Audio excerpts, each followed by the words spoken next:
تو میرا نہیں خیال کہ کسی کو کچھ بھی ایکسپلین کرنے کی ضرورت ہے. اگر ان کو پرائم منسٹر صاحب کی تقریریں یاد ہیں تو پھر اس سے بڑا منہ یہ چڑھاتا کسی کو نظر نہیں آئے گا. دوسری بات یہ کہ وہ آپ نے کبھی دیکھا ہوگا اور آپ تو جوانی میں کبھی دیکھتے تھے تو سر بوڑھے ہو گئے ہیں کہ وہ مجمع لگایا کرتے تھے کچھ لوگ نا, وہ سودا بیچنا ہوتا تھا انہوں نے, کہیں وہ سانپ سے ڈسوا رہے ہیں, کبھی وہ کسی بندر کے ساتھ کچھ کر رہے ہیں. یہ جو شہزاد اکبر ٹائپ لوگ جو مرزا شہزاد اکبر صاحب جو ہے انہوں نے اسی طرح کے مجمع لگائے یہاں اور اپنا سودا بیچا. پرائم منسٹر صاحب کو وہ کتنے میں پڑے یہ تو آنے والا وقت بتائے گا, لیکن اب چونکہ ان کا سودا نہیں بک رہا ہے لہذا وہ ایک ایک کر کے جو ہے وہ رخصت ہوں گے. یہ سارے وہ بریف کیسز ہیں جو امپورٹ کیے گئے تھے اور اب چونکہ آؤٹ لیو کر دی ہے انہوں نے اپنی یوٹیلٹی جو ہے, اس لیے وہ ایک ایک کر کے بھاگیں گے. ابھی اور بھی حصے میں آنے والے ہیں, وہ آپ اس کے لیے تھوڑا سا انتظار کر لیں. لیکن اس ایمنسٹی انٹرنیشنل کی رپورٹ نے جتنا ایکسپوز کیا ہے اس حکومت کو, میں سمجھتا ہوں کہ پاکستان کی تاریخ میں, میں بھی 55 سال ہو گئے مجھے صحافت میں, اتنا برا حال کرپشن وائز پاکستان کا کبھی نہیں ہوا جتنا ان 3.5 سال میں ہوا ہے. یہ آپ ریکارڈ اٹھا کے دیکھ لیں گے, آپ اس کو جس مرضی کرائٹیرین پر چیک کر لیں. عمران خان کو میرا خیال ہے اس سے بڑا دھچکا زندگی میں نہ پہلے کبھی لگا ہوگا اور نہ اور کبھی لگے گا. ان کو تو شرم آنی چاہیے. میں بالکل ذمہ داری سے کہہ رہا ہوں یہ کہ اس رپورٹ کا جس کے بارے میں انہوں نے ہمیں یقین دلایا کہ اکانومی کے اعتبار سے یہ حرف آخر ہے, اس کی رپورٹ کو دیکھ کے مجھے نہیں سمجھ آتی کہ ان کو پسینے آئے ہیں یا نہیں آئے ہیں, لیکن گراس روٹ لیول پر ہر آدمی اب یہ سمجھ گیا ہے کہ ان کی حکومت نے ایک ہی معاملے میں ترقی کی اور وہ یہ کہ کرپشن بڑھ گئی. اب اس کا کیا علاج ہے؟ ہمارے ہاں جو صورتحال ہے, ہمارا امیج انٹرنیشنلی بھی خراب ہوا ہے, اکانومی ہماری پہلی تباہ ہے. کہا جا رہا تھا کرپشن کا ہم خاتمہ کر رہیں گے, ٹاپ پہ آدمی کرپٹ ہوتا ہے تو نیچے کرپشن ہوتی ہے.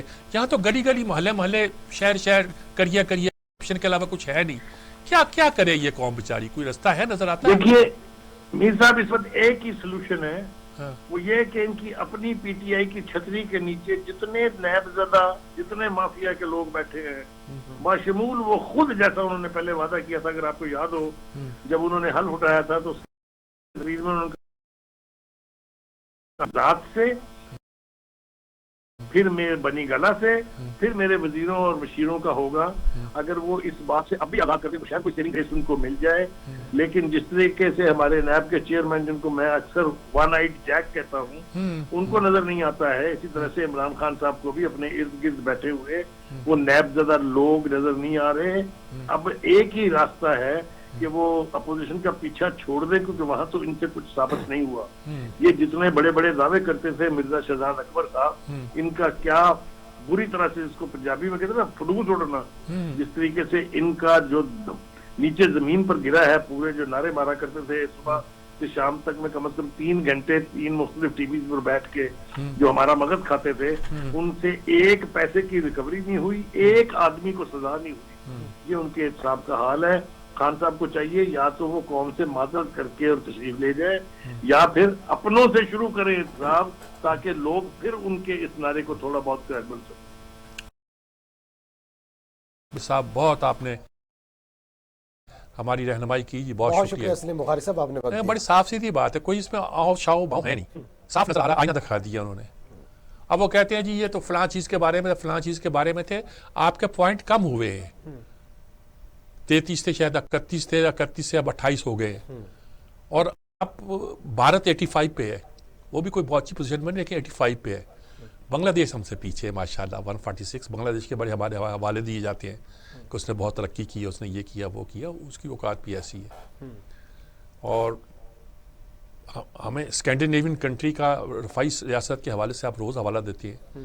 وہی ملک جو ہے اسکینڈینیوین کنٹری, وہ کرپشن کے حوالے سے ٹاپ پہ ہیں, 1 2 3 4 5 پہ ہے, اور وہ ان کے پوائنٹ 85 کے قریب ہے. ٹاپ پہ فواد چودھری نے جو بیان دیا کہ یہ تو اسٹیٹ کیچر اور باقی معاملات پر ہے, مالی معاملات کی کرپشن تو اس کی بنیاد نہیں ہے ان تمام فگرز کی. اب جب کچھ بھی کرتے رہو, آپ کا پرسیپشن خراب ہوا ہے نا, اب ہر چیز کا جواز پیش کرے ہو, مان لو, اعتراف کر لو اپنے گناہ کا, اپنی غلطیوں کا.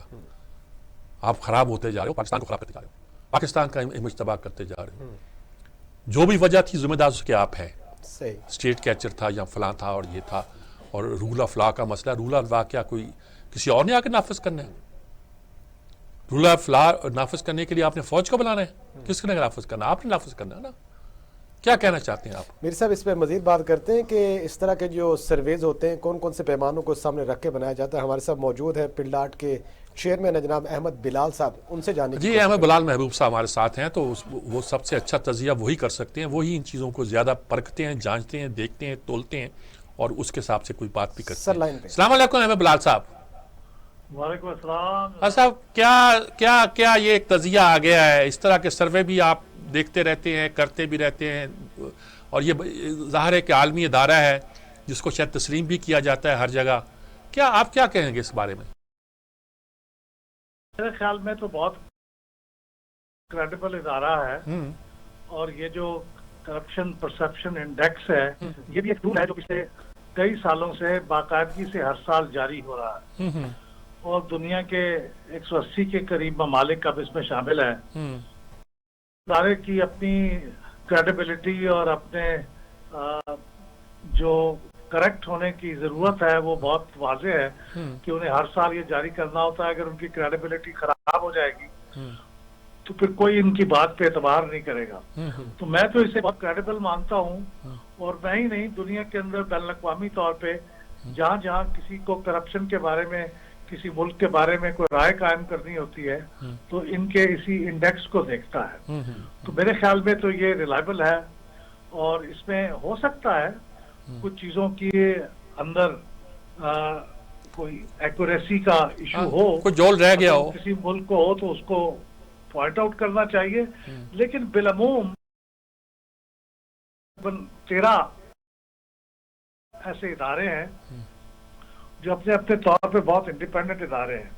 اس میں ورلڈ بینک بھی ہے، ورلڈ اکنامک فورم بھی ہے، اس میں اکانومسٹ انٹیلیجنس یونٹ بھی ہے، اس کے اندر کچھ دوسرے ادارے بھی ہیں. ان سارے 13 اداروں میں سے ان میں سے وہ ڈیٹا اٹھاتا ہے اور اس ڈیٹا کو پھر پروسیس کر کے سکور میں کنورٹ کرتا ہے. اچھا، پاکستان کے کیس میں اس میں سے 13 میں سے صرف 8 ادارے ایسے ہیں جو ریلیونٹ ہیں. مثلا افریقن ڈیولپمنٹ بینک ظاہر ہے پاکستان کے لیے ریلیونٹ نہیں ہے. تو یہ ادارے جہاں سے یہ ڈیٹا لیتے ہیں وہ سارے ادارے اپنے اپنے طور پہ بھی بہت ریلائبل اور کریڈیبل ادارے ہیں. جیسے میں نے عرض کیا، ورلڈ بینک ہے، اکانومسٹ انٹیلیجنس یونٹ ہے، ورلڈ اکنامک فورم ہے، یہ سارے بڑے مانے ہوئے ادارے ہیں. تو اس لیے یہ سارے پروسیس کرنے کے بعد جب یہ سکور میں کنورٹ کرتے ہیں تو یہ پھر کسی ملک کے بارے میں یہ بتاتا ہے کہ وہ کتنا کرپٹ، معاملے میں کرپشن بڑی ہے یا کم ہوئی ہے. تو اس میں کسی ایک سال کا سکور دیکھنے کی بجائے یہ دیکھنا چاہیے کہ ٹرینڈ کیا ہے. سب سے اہم بات یہ ہے اب یہ 2018 سے کم ہوا سکور 19 میں، 19 سے کم ہوا 20 میں، اور اب وہ تو ایک پوائنٹ کم ہو رہا تھا. 20 سے 21 میں جو کم ہوا وہ 3 پوائنٹس کم ہوا. تو اس طرح مسلسل یہ نیچے کی طرف آ رہا ہے سکور، جس کا مطلب ہے کرپشن بڑھ رہی ہے.